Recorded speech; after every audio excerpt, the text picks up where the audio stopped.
Okay student, आज 10th class chemistry में हम करने जा रहे हैं बहुत ही अच्छा टॉपिक है रेंसिडिटी। देखो रेंसिडिटी क्या होता है। Rancidity means spoilage of food. और अगर इससे पहले हमने टर्म एक किया था कोरोजन्स, अगर उसी की टर्म में अगर हम स्टडी करें तो ये भी कह सकते हैं ऑक्सीडेशन ऑफ फूड और we can say edible substance. अगर ऑक्सीडेशन ऑफ फूड हो रहा है ईटेबल सब्सटेंस का इन एयर, देखो वैसे तो अपनी बॉडी में भी ऑक्सीडेशन होता है दैट आर हेल्पफुल, बट अगर हम एयर के अंदर बात करें, एटमॉस्फेयर के अंदर बात करें, या सिंपली हम कहें कि spoilage of food is known as rancidity. अगर हम इसी के केस में कहें कि how can you find given food is rancid, अगर हमें फाइंड आउट करना है कि आप किस फूड को रेंसिड फूड कहेंगे,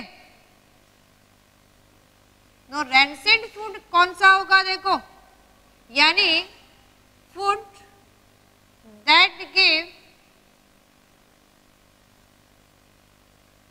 foul smell, change odor, या उसके अंदर क्या हो जाए चेंज इन कलर, और ये भी कह सकते हैं अगर उसको हम टेस्ट करके देखें एंड चेंज इन टेस्ट, अगर खाने में भी टेस्ट चेंज हो जाए, देखें अगर उसका कलर चेंज हो जाए स्मेल से, अगर करके देखें उसको, अगर उसके खाने में जो भी हमें फूड आर्टिकल्स दे रखा है अगर उसको हम सबसे पहले देखो स्मेल करके ही देखते हैं, उसका स्मेल ऑर्डर चेंज करते हैं, अगर वो ऑर्डर चेंज हो गया चेक करें तो भी क्या कहेंगे कि रेंसिड फूड है, या उसके अंदर कलर चेंज हो जाए तो भी उसको क्या बोलेंगे हम रेंसिड है। या हम देखें कि उसके अंदर टेस्ट, कई बार स्मेल भी अच्छी आ रही होती है कलर भी वही दिखाई देता है, तो हम उसको खा के चेक करके देखते हैं और टेस्ट में अगर चेंज आ रहा है देन मीन रेंसिड फूड।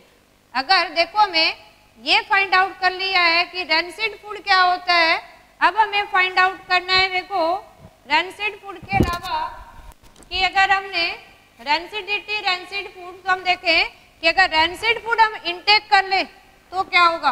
देखो अपने गर्मियों का टाइम है, इस टाइम अगर हम किसी भी खाने की चीज को बाहर छोड़ देते हैं, फ्रिज में नहीं रखते हैं, तो अपने आप क्या हो जाती है फर्मेंटेड हो जाती है। तो हमें उस फर्मेंटेड खाने को पहचानना है, और अगर उस फर्मेंटेड फ्रेश फूड को फर्मेंटेड करके लेते हैं तो क्या इफेक्ट होगा। तो अपने पास एक क्वेश्चन होता है what happen if you take rancid food, और rancid food हम किसको बोल रहे हैं spoiled food, और you can say fermented food। अगर आपने rancid food spoiled food intake कर लिया तब क्या होगा। अब हम ये फाइंड आउट किया था अभी कि rancid food किसको कहेंगे, जो खाने में क्या हो जाए उसका स्वाद बदल जाए, टेस्ट चेंज हो जाए, ऑर्डर चेंज हो जाए, कलर चेंज हो जाए, तो हम उसको केमिकली ये कह सकते हैं कि खाने की चीज है ये स्पॉइल्ड हो चुकी है, रेंसिड हो चुकी है। अब अगर बाई चांस आपने रेंसिड फूड को इनटेक कर लिया देन व्हाट हैपेंस, तो इस केस में हमें क्या होगा if we take the rancid food, देखो रेंसिड फूड यानी फर्मेंटेड फूड ले लिया आपने, फर्मेंटेड फूड लेने का मतलब क्या है उस फूड के अंदर बैक्टीरिया वायरस ने या फंगस ने इन्फेक्शन कर दिया है, फ्लोरिश कर गए उसके अंदर वो, अगर हम bacteria virus containing food intake करेंगे then our digestive system and our body become unhealthy. और अनहेल्थी कंडीशन क्या लिखेंगे, देखो हम लिखेंगे इफ वी टेक रेंसिड, या हम इसको क्या बोल देते हैं fermented food,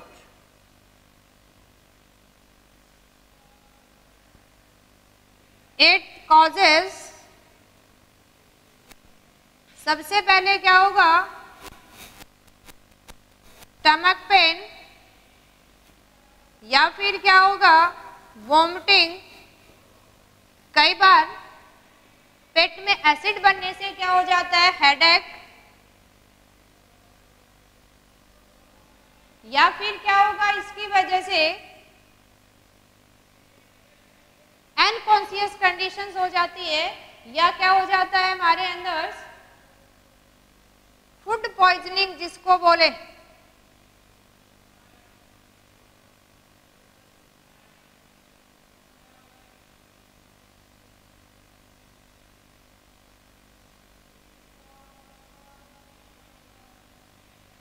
क्या हो जाएगी, फूड पॉइजनिंग, या क्या हो जाता है, देखो लूज मोशन, या जिसको हम बोले डायरिया।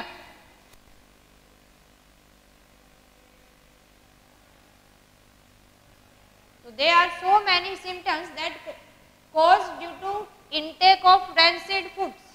इसलिए हमें ध्यान रखना है कि समर के टाइम में या रेनी सीजन में हमने रैंसिड फूड नहीं लेना है।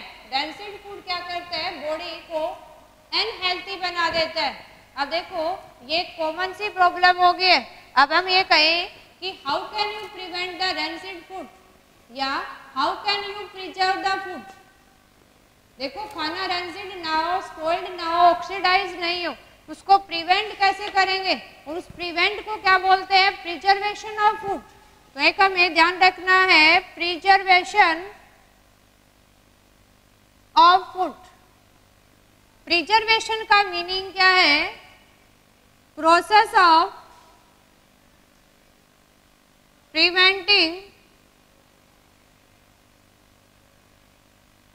oxidation of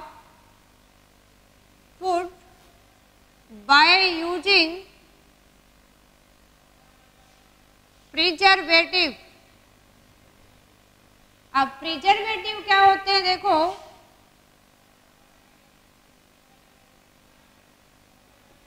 प्रिजर्वेटिव किसको बोलेंगे, एक केमिकल यूज्ड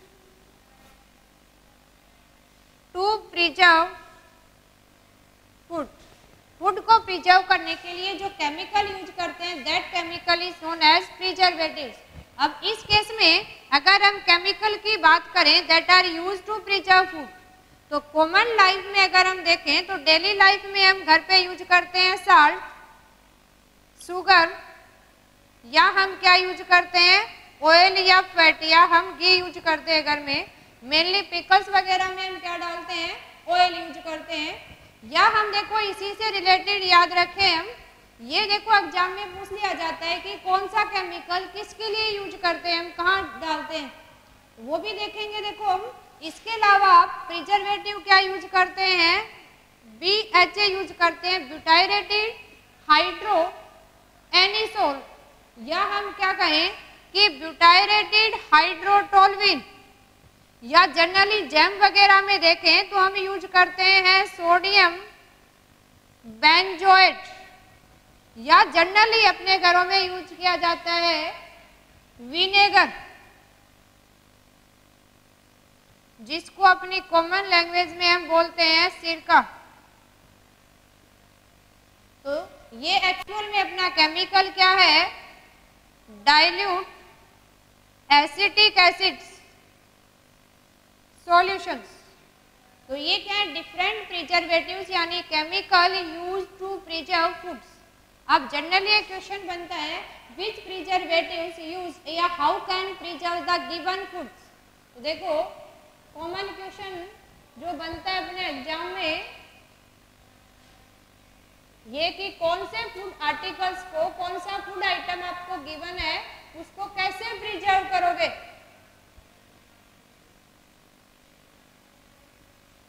जैसे हम लिखें फूड आइटम, और यहाँ कौन से प्रिजर्वेटिव्स हम यूज करते हैं। देखो फूड आइटम्स अगर जनरली आपको दे रखा है कोई फ्राइड फूड, जैसे अगर मान लो आपको दे दिया है जनरली कोई बिस्किट या आपको दे दिए हैं चिप्स वगैरह, इसको आप पैकेट को पैक करने के लिए नाइट्रोजन गैस से इनर्ट एयर में पैक करते हैं, पैकेट के अंदर नाइट्रोजन गैस फिलअप कर देते हैं। अगर ऐसे ही हम कहें कि हम पिकल्स बनाते हैं घर पे या मार्केट से लेके आते हैं, तो पिकल्स को किससे प्रिजर्व करते हैं हम?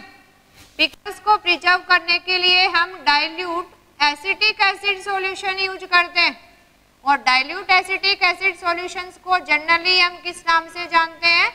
सिरका नाम से जानते हैं। इसी तरह से अगर हम ये कहें कि जैम वगैरह को प्रिजर्व करने के लिए क्या यूज करते हैं? Sodium benzoate. क्या यूज करते हैं? Sodium benzoate. और जनरली कहें कि कुछ प्रिजर्वेटिव जो for every types of food में यूज कर सकते हैं, तो उसके लिए हम बोले ब्यूटायरेटेड हाइड्रोटोल्विन या ब्यूटायरेटेड हाइड्रोएनिसोल्स। इसके अलावा भी हम देखो अगर मीट वगैरह को हमने प्रिजर्व करना है किसी भी, उसको हम प्रिजर्व करने के लिए जनरली यूज करते हैं साल्ट। जनरली हम बोले कॉमन साल्ट और NaCl। क्या करते हैं देखो,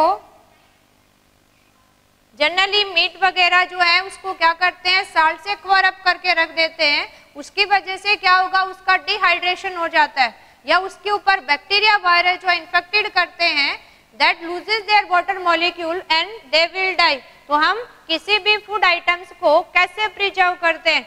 ऐसे ही मान लो अगर आपसे कहे कि how can you preserve the milk curd, तो इस केस में हम कोई प्रिजर्वेटिव यूज करने की बजाय इसको क्या करते हैं हम फ्रीजिंग करते हैं। या सिंपली कहे कि मिल्क को कैसे प्रिजर्व करोगे, तो हम इसको बॉइलिंग करते हैं, टाइम टू टाइम क्या करते हैं बॉइल अप करते रहते हैं।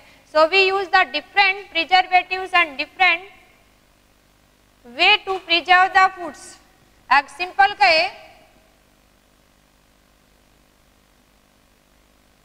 How can you preserve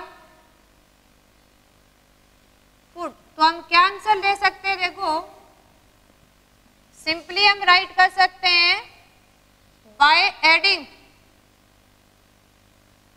oil, या कहें बाय एडिंग शुगर, या हम कह सकते हैं बाय एडिंग साल्ट। इसके अलावा अपने पास क्या जनरल प्रोसेस है? By boiling. अगर फूड आइटम्स को बाहर कोई लिक्विड फॉर्म में है तो उसको अगर बार बार बॉइल अप करेंगे तो जितने भी बैक्टीरिया वायरस हैं क्या हो जाते हैं किल अप। नहीं, गर्मियों के दिन में जनरली हम क्या यूज करते हैं बाय फ्रीजिंग, या फोर्थ वन हम क्या करते हैं बाय यूजिंग प्रिजर्वेटिव्स। देखो हम ऐसा केमिकल डालते हैं जिसकी वजह से बैक्टीरिया वायरस फ्लोरिश नहीं कर पाते हैं, so we can prevent the rancidity oxidation of foods. Okay students, ये हमने सारा अच्छे से रीड आउट करना है, फेयर बुक में नोटबुक ने आपने राइट भी करना है एंड इसको लर्न करना है। Thank you.